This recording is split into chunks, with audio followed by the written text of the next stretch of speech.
Good morning আমার প্রিয় বন্ধুরা, তোমরা সবাই কেমন আছো বন্ধুরা? আশা করছি তোমরা সবাই ভালোই আছো। তো সকালবেলায় দেখো না, ঝাড়ু দিতে দিতেই তোমাদের সাথে আজকে ভিডিওটা শুরু করে দিলাম। আর ঝাড়ুটার যা দুর্দশা, তোমাদের দাদাভাইকে বলছি কতবার আনতে, কিন্তু ও তো ভুলেই যায়। তাই জন্য এখন যেমন আছে তাই দিয়ে কাজ তো চালাতে লাগলো। একটা ঝাড়ু কিনতেই হবে, না কিনলেই হবে না। তো এই হচ্ছে সকালবেলায় একটা নালিশ করে দিলাম আর কি। তো চলো বন্ধুরা, সাথে থাকো, দেখতে থাকো আজকে আমার ভিডিওটি কেমন হচ্ছে। আসল কথা, একদমই সময় হয়ে উঠছে না, এত কাজের মধ্যে আজকাল ব্যস্ত হয়ে গেছি যে ঠিক মতো আমি ভিডিও দিতেও পারছি না। তো যেমন করেই পাচ্ছি চেষ্টা করছি যেন অফ না দিতে, তবুও এক দুদিন মাঝে মধ্যে অফ হয়ে যাচ্ছে। একটুখানি তোমরা সবাই আমার ভিডিওর সাথে একটু অ্যাডজাস্ট করে নিও। তো চলো বন্ধুরা, সাথে করে চলে এসেছি এখানে রান্নার মধ্যে। এই যে দেখো, ছেলেদের জন্য আজকে টিফিনে ম্যাকারোনি বানিয়ে দিলাম।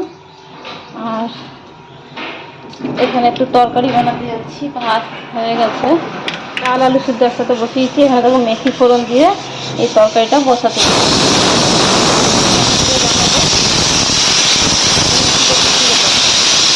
আর এখানে ছেলেদের জন্য আজকে টিফিনে ম্যাকারোনি বানিয়ে দিয়ে দেবো।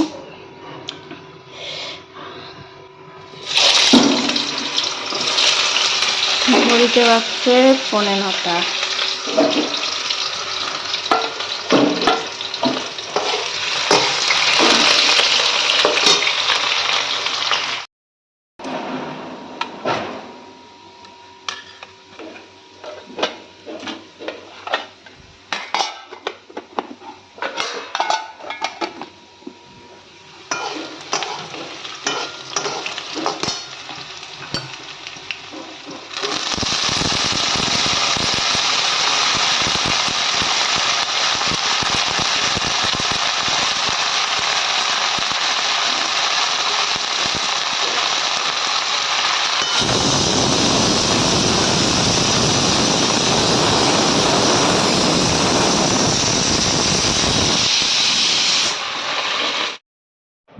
এখানে বিনসের তরকারি বানাতে যাচ্ছি, কিন্তু এটা সর্ষে বাটা দিয়ে আজকে মশলাটা করব। তাই জন্য এখানে সর্ষে পিষে নিচ্ছি, আর সাথে শুকনো লঙ্কা নিয়ে নিয়েছি 2-3টে, আর 2-3টে রসুনের কোয়া নিয়ে নিচ্ছি। একটু বেশ ঝাল ঝাল করেই বানাচ্ছি। আর এখানে দেখো টমেটোরও পুড়িয়ে নিচ্ছি, টমেটোর দিয়ে চাটনি হবে। হ্যাঁ, আর এই যে এই তরকারিটা কিন্তু খুব ভালো হয়েছিল জানো তো। বিনসের এইভাবে তো টমেটোর দিয়ে আলু দিয়ে তরকারি ভালোই হয়, কিন্তু এই যে চচ্চড়ি টাইপের যেটা সর্ষে বাটা দিয়ে, এটাও কিন্তু খুব ভালো হয়েছিল। আর একটু সামান্য চিনি দিতে হয় যখন সর্ষে বাটা দিয়ে কোনো কিছু করবে, তো আমাদের মা বলে, তাই জন্য আমি এটা শিখেছি। তো চিনি দিলে কিন্তু বেশ ভালো লাগে। আর আমি এইভাবে সব তরকারিতেই একটু একটু চিনি দিই, সামান্য টেস্ট বাড়াবার জন্য। কিন্তু এইটার মধ্যে অবশ্য করেই চিনি দেবে।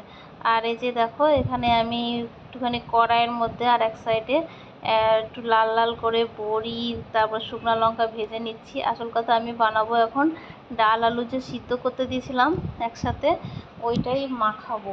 তো পেঁয়াজ কেটে নিয়েছি, কাঁচা পেঁয়াজ, আর এখানে যে ভাজাটা, যেটা বড়ি ভাজা আর লঙ্কা ভাজা, এগুলো দিয়ে সুন্দর করে এখন মাখিয়ে নিয়ে একটু কাঁচা সর্ষের তেল দিয়ে দারুণ লাগে। তো ওদিকে ছেলেদের খাবার খাইয়ে পাঠিয়ে দিয়েছি স্কুলে। ছেলেরা অবশ্য অত ঝালটা খায়নি, যেটা চোখা বানালাম ওদেরকে লঙ্কা না দিয়ে আমি আগেই উঠিয়ে দিয়েছিলাম। তো ওরা চলে গেল খাবার খেয়ে টিফিন নিয়ে স্কুলে। আর দেখো, আমি এখন চলে এসেছি কিন্তু ঠাকুর ঘরে। আর আমার ঠাকুরগুলোর অবস্থা দেখো, সিঁদুরে সিঁদুরে লাল হয়ে গেছে। তো এখন স্নান তো রোজ এভাবে শুধু জল দিয়ে করায়, তো সময় হয়ে ওঠে না যে একটুখানি ভালো করে পরিষ্কার করব। তো আজকে একটুখানি সময় পেয়েছি, কেন কি ছেলেরা চলে গেছে স্কুলে।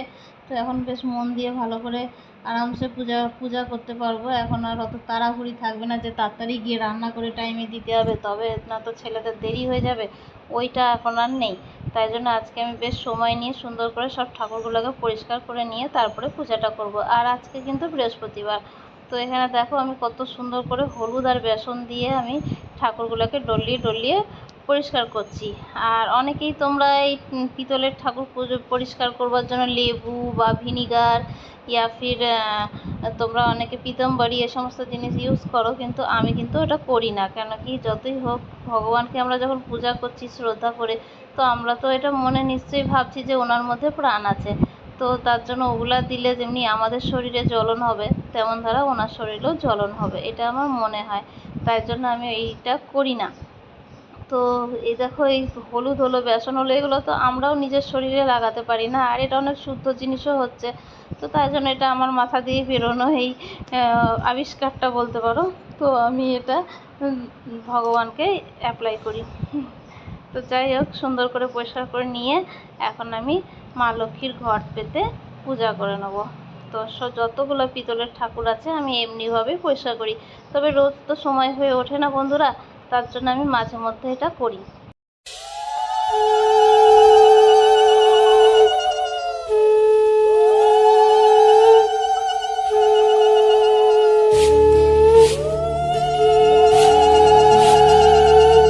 এসো মা লক্ষ্মী, বসো মা লক্ষ্মী, থাকো মা লক্ষ্মী ঘরে ঘরে।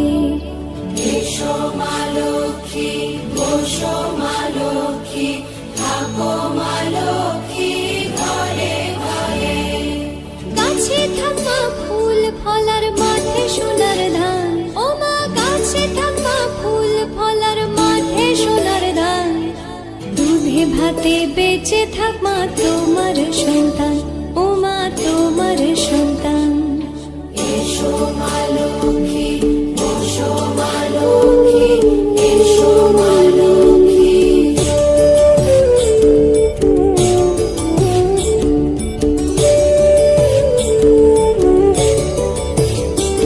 দীপ জলে সাজে শাখ বাজে তোমার বাহনে, পুষ্প অর্ঘ্য আদি দেই মা তোমার চরণে, ও মা তোমার চরণে।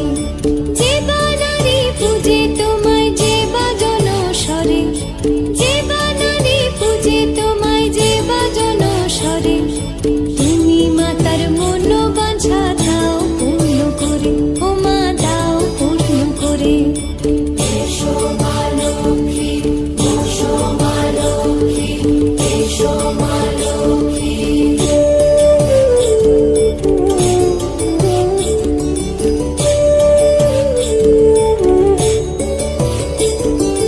পদ্মকলা সাক্ষী নামে গাও জয় জয়, দেবী মা লক্ষ্মীর নামে গাও জয় জয়। মহালক্ষ্মী নামে হয় সর্বরোগ ক্ষয়, হয় সর্বরোগ ক্ষয়। এসো মা লক্ষ্মী, বসো মা লক্ষ্মী, থাকো মা লক্ষ্মী ঘরে ঘরে। এসো মা লক্ষ্মী, বসো মা লক্ষ্মী, এসো মা লক্ষ্মী, বসো মা লক্ষ্মী।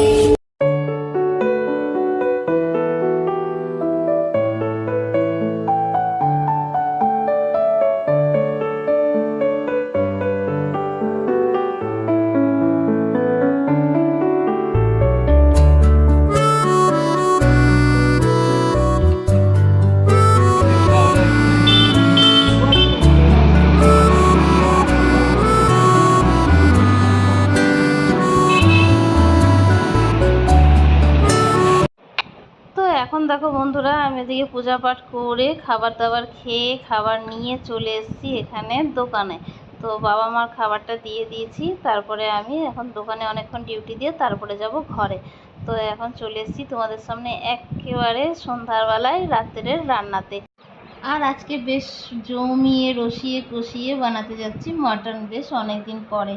তো চলো বন্ধুরা, তোমাদের সাথে একটু শেয়ার করে দিই মটন রান্নাটা। তো এখানে দেখো, আমি আগে মটনটা ভালো করে ম্যারিনেট করে নেব। তো এর মধ্যে লবণ, হলুদ, তেল, তারপরে এই যে আমি এখানে মশলাটা যে বানিয়ে নিয়েছি না, এটার মধ্যে কিন্তু সব রকম মশলা একসাথে রয়েছে, একটু বেশি করে বানিয়ে নিয়েছি। তো আমি এটা ফ্রিজে রেখে দেবো, আর বাকিটা মাটনের মধ্যে ছেড়ে দেবো। মাটনে তো একটু বেশি মশলা লাগে।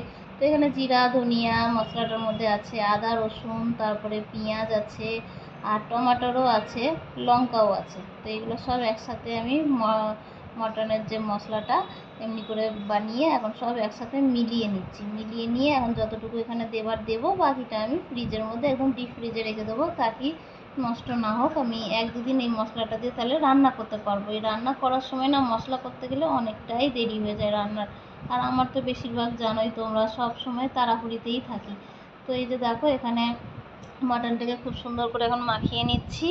আর এর মধ্যে আমি কাঁচা পেঁয়াজও দিয়ে দেবো, আর সর্ষের তেল না পরে আরও একটু দেবো, কেন কি সর্ষের তেলটা অনেক কম দিয়ে ফেলেছি। এই যে দেখো এখানে এতগুলো তেল দিয়েছি না, এখনই তোমাদেরকে আমি চামচ দিয়ে উঠিয়ে দেখাচ্ছি। আর দেখতে দেখো না কত সুন্দর হয়েছে না মাটনের মাখাটা। তো মনে হচ্ছে যেন এখনই রান্না হয়ে গেছে না, কিন্তু এটা এখনও কিছুই হয়নি রান্নার, বা শুধু মাখিয়ে রেখেছি, বেশ অনেকক্ষণই মাখিয়ে রেখেছিলাম। তারপরে এখন আমি এটাকে রান্না করতে যাচ্ছি।